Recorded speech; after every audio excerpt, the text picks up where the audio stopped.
ഒരു റാപ്പാണ് ചെയ്യാൻ പോകുന്നത്. ആ റാപ്പ് വേറെ ഒന്നുമല്ല, ഖത്തി റോളാണ് ചെയ്യാൻ പോകുന്നത്. കുറച്ച് പനീർ, പിന്നെ വേണ്ടിയത് കുറച്ച് തൈര്, ഇഞ്ചി വെളുത്തുള്ളിയുടെയും പേസ്റ്റ്, കുറച്ച് മഞ്ഞൾപ്പൊടി, കുറച്ച് മല്ലിപ്പൊടി, ഇച്ചിരി ജീരകം, ഗരം മസാല, കുറച്ച് ആംചൂർ പൗഡർ.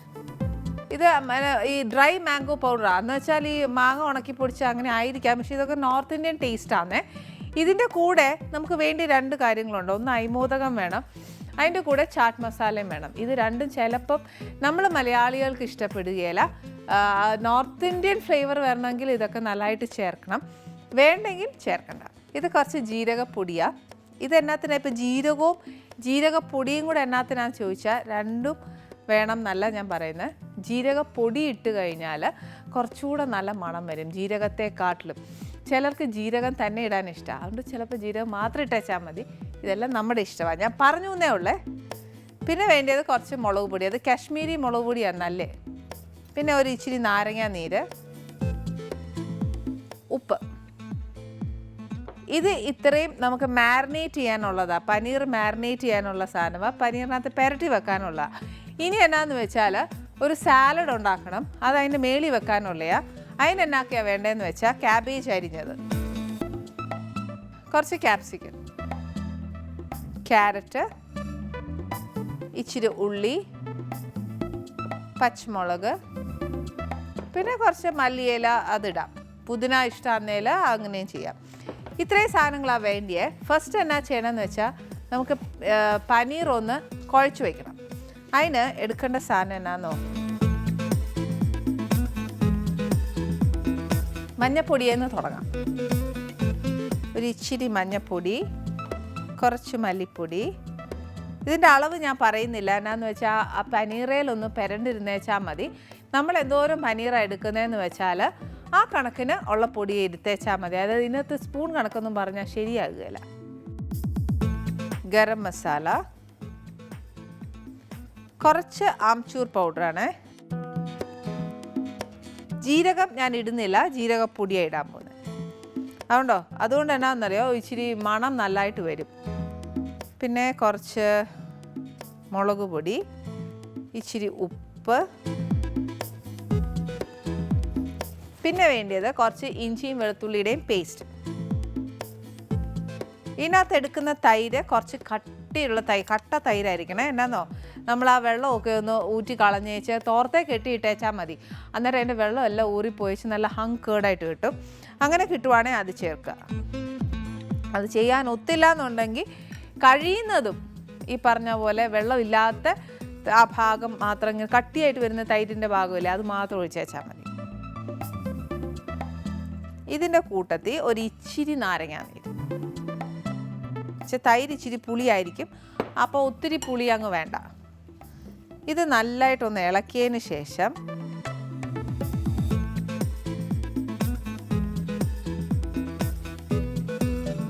നമ്മൾ ഇതിനകത്തുണ്ടല്ലോ ഇച്ചിരി അയ്മോദകവും ഒക്കെ ഇടുവാന്നേൽ, ചാട്ട് മസാലയും കൂടി ഇടുവാന്നേൽ കുറച്ചുകൂടെ നല്ലൊരു മണവും, നമ്മൾ വറക്കുമ്പോഴത്തേക്കൊക്കെ നല്ലൊരു മണം കിട്ടും.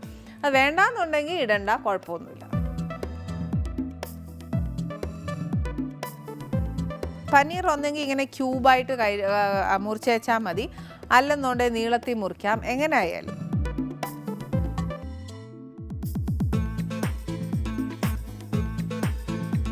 ഇത് മാരിനേറ്റ് അവിടെ ഇരിക്കട്ടെ. നെക്സ്റ്റ് നമുക്ക് ആ സാലഡും കൂടെ പ്രിപ്പയർ ചെയ്യാം.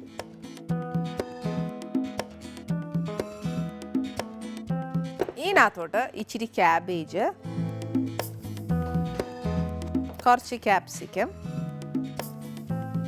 ഇച്ചിരി ക്യാരറ്റ്, ഇച്ചിരി ഉള്ളി, ഒരു ഇച്ചിരി പച്ചമുളക്, മല്ലിയില, ഇച്ചിരി നാരങ്ങ നീരും, ഉപ്പും.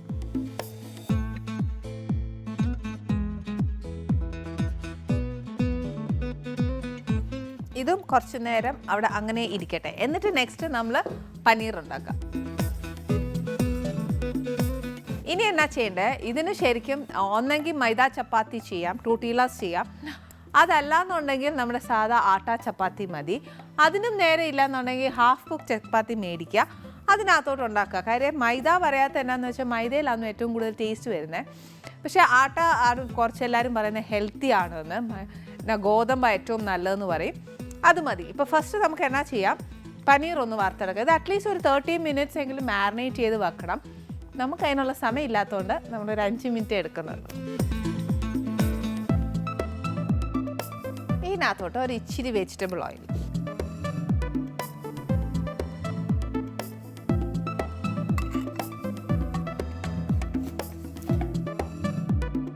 നമ്മുടെ എണ്ണ ചൂടായി.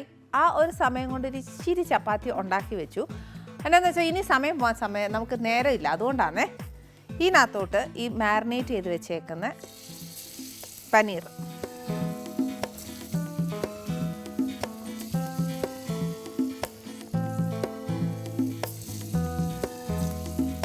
ഒരു ഷാലോ ഫ്രൈ മതി എന്നുണ്ടെങ്കിൽ അത് ചെയ്തേച്ചാൽ മതി. അതല്ല ഒരു ഡീപ്പ് ഫ്രൈ വേണമെന്നുണ്ടെങ്കിൽ അങ്ങനെ ചെയ്യാം. കാര്യം ഞാൻ എപ്പോഴും പറയുവല്ലേ, നമ്മുടെ വീട്ടിൽ ആരൊക്കെ ഉണ്ടോ അവരെല്ലാവരും നമ്മളുണ്ടാക്കുന്ന ഭക്ഷണം കഴിക്കുന്നതിനോടാണ് എനിക്ക് സന്തോഷം. അപ്പോൾ ഡീപ്പ് ഫ്രൈ ആയാൽ ആർക്കാ കഴിക്കാൻ മേലെന്നറിയാമല്ലോ, പ്രായമുള്ളവർക്കൊന്നും തിന്നാൻ ഒക്കുകയില്ല. അതുകൊണ്ട് മാക്സിമം എന്നാൽ അരപ്പെല്ലാം വേവുകയും വേണം, നമ്മുടെ വീട്ടിലുള്ള എല്ലാവർക്കും കഴിക്കുകയും വേണം. അപ്പോൾ അതനുസരിച്ച് നമ്മൾ വറുത്തെടുത്താൽ മതിയേ.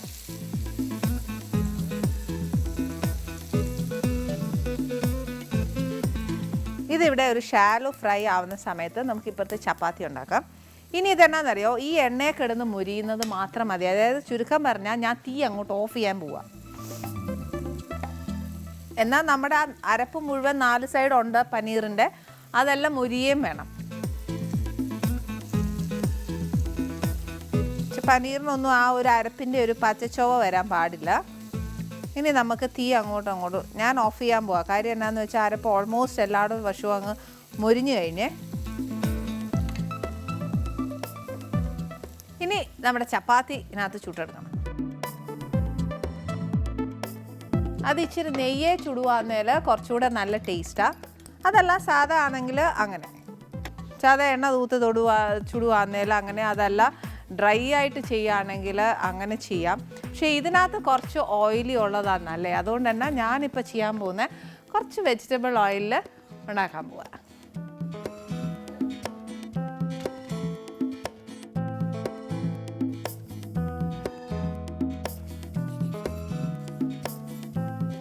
നമ്മൾ ശരിക്കും സ്ട്രീറ്റ് ഫുഡൊക്കെ കഴിക്കാനായിട്ട് ചെന്ന് നിൽക്കുമ്പോഴത്തേര് ബോംബെ സ്ട്രീറ്റ്സിലൊക്കെ ഈ കട്ടി റോളൊക്കെ ശരിക്കും പറഞ്ഞാൽ അവർ നല്ലോണം എണ്ണ ഒഴിച്ച് അങ്ങ് മൊരിച്ചെടുത്തേച്ചാണ് അവർ ചെയ്യുന്നത്. പക്ഷേ നമ്മൾ അത്രയും വേണ്ട, ആ ചപ്പാത്തി ഒന്ന് മൊരിയാൻ വേണ്ടിയിട്ടുള്ള എണ്ണയൊക്കെ തേച്ചാൽ മതിയേ.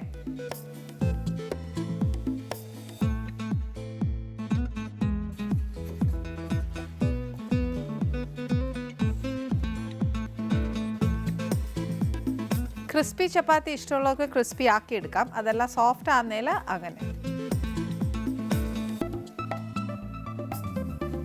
ഇപ്പോൾ ഒത്തിരി ഞാൻ മൊരിക്കുന്നില്ല, ഒരു ലൈറ്റായിട്ടൊന്ന് മൊരിച്ചെടുക്കുന്നേ ഉള്ളൂ. കാര്യം എന്താണെന്നറിയോ, ഒത്തിരി മൊരിച്ചാൽ നമുക്കിങ്ങനെ കടിച്ചെടുക്കാൻ ഇച്ചിരി പാടായിരിക്കും, കുറച്ച് ഹാർഡായി പോകും.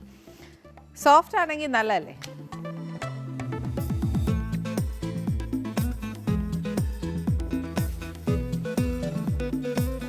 ചപ്പാത്തി മൊരിയട്ടെ. ആ സമയം ഞാൻ പറഞ്ഞുതരാം ഇത് എങ്ങനെയാണ് അത് റോൾ ചെയ്യേണ്ടതെന്ന് പറഞ്ഞുതരാം. ഫസ്റ്റ് ഒന്നെങ്കിൽ നമ്മൾ ഇതിനകത്ത് പുതിന ചട്നി തേക്കുക. ഈ കംപ്ലീറ്റ് ചപ്പാത്തിയിൽ പുതിന ചട്നി ചേച്ച് നമുക്ക് ലെയർ ചെയ്യാം. അങ്ങനെ കഴിക്കാൻ ഇഷ്ടമല്ല എന്നുണ്ടെങ്കിൽ ഒരു കാര്യം ചെയ്താൽ മതി, ഇതെല്ലാം നമ്മൾ ആക്കിയതിന് ശേഷം ചമ്മന്തിയിൽ മുക്കി കഴിച്ചേച്ചാൽ മതി. അതുകൊണ്ട് ഞാനിപ്പോൾ എന്നാ ചെയ്യുന്നത്, ഇപ്പോൾ പുതിന ചമ്മന്തി തേക്കുന്നില്ല, കാര്യം വെച്ചാൽ എല്ലാവർക്കും അത് ഇഷ്ടപ്പെടുകയില്ല.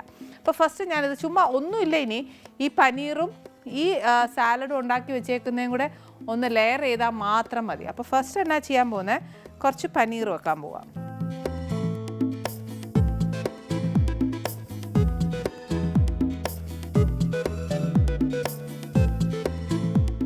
ഇതിനകത്തോട്ട് നമ്മൾ ഈ കുഴച്ച് വെച്ചേക്കുന്ന സലാഡും കൂടെ ഇടുക. അന്നേച്ച് ഇതൊന്ന് റോൾ ചെയ്യണം. റോൾ ചെയ്യുന്ന ഫസ്റ്റ് നമ്മൾ താഴ്ഭാഗം ഒന്ന് മടക്കുക, നെക്സ്റ്റ് 2 സൈഡ് ഇങ്ങനെ നമ്മുടെ റോൾ ആക്കിയതിന് ശേഷം ഫോയിൽ പേപ്പർ അല്ലെന്നുണ്ടെങ്കിൽ ബട്ടർ പേപ്പർ ഏതാന്ന് വെച്ചാൽ നമ്മുടെ കയ്യിലുള്ളത് ഏതാന്ന് വെച്ചാൽ അതിനകത്ത് റാപ്പ് ചെയ്തെടുക്കണം. ഇതിനി റാപ്പ് ചെയ്തെടുത്ത് എല്ലാം ചെയ്ത് വരുമ്പോൾ ഒരു മിനിമം 10 മിനിറ്റ് എങ്കിലും വേണ്ടേ. എല്ലാവരും നമ്മുടെ എന്നാ പറയുക, നമ്മുടെ കാട്ടി റോൾ ഇവിടെ റെഡിയാണ്. ഇത് ചൂടോടെ കഴിക്കുന്നതാണ് ഏറ്റവും നല്ല ടേസ്റ്റ്.